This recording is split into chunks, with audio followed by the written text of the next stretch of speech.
Welcome to the very first Inspire series for the YouTube channel Finance Facts.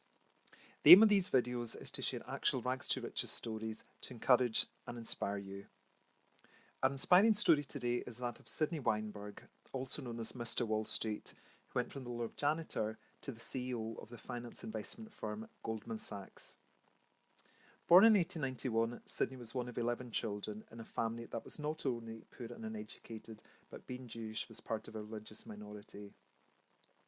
Sidney started his career at 10 years of age, working at the Manhattan-Brooklyn ferry terminus selling newspapers. Working in a tough neighbourhood, Sidney managed to become embroiled in several knife fights which were to leave him scarred for life. Sidney left school at 13 to progress his career with a note from his teacher urging him to enter the job market. He worked at 3 different brokerage houses, but was fired from each for a conflict of interest. Despite those setbacks, Sidney made his first trip to Wall Street at the age of 16.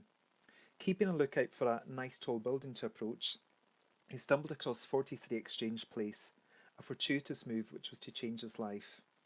Systematically starting at the top floor, Sidney asked all the participants if he could work for them, no job being too small.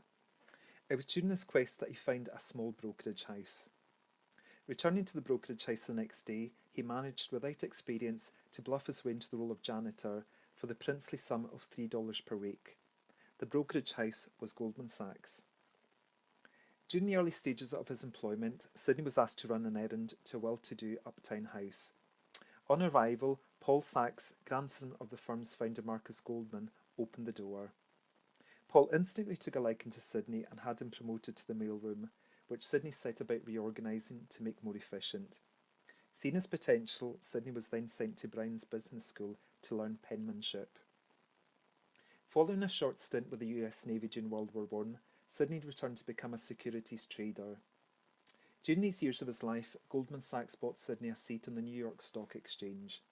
By 1927, he was a partner at the firm and primarily focused on running investments, which included the Goldman Sachs Trading Corporation. Sidney was then invited to co-run the division alongside Waddell Catshains. During this time, the market value of Goldman Sachs dropped from $500 million to $10 million US. To provide context in today's terms, that would be a loss of over $6.4 billion. Despite this setback, Sidney was given the opportunity to take over the division and became a senior partner by 1930. Following that, he became head of the firm and later, saving it from bankruptcy, held on to that position until his death in 1960. Through his actions, Sidney Weinberg became known as Mr. Wall Street and lived and breathed the Goldman Sachs ethos until the day he died. From a very humble beginning, he helped to build one of the most powerful financial entities in the banking world. Although Sidney Weinberg achieved great things, he would frequently say, "I'm just a dumb, uneducated kid from Brooklyn." He showed that through hard work and being humble, great things can be achieved. Thank you for listening to the Finance Facts series. Don't forget to subscribe and like.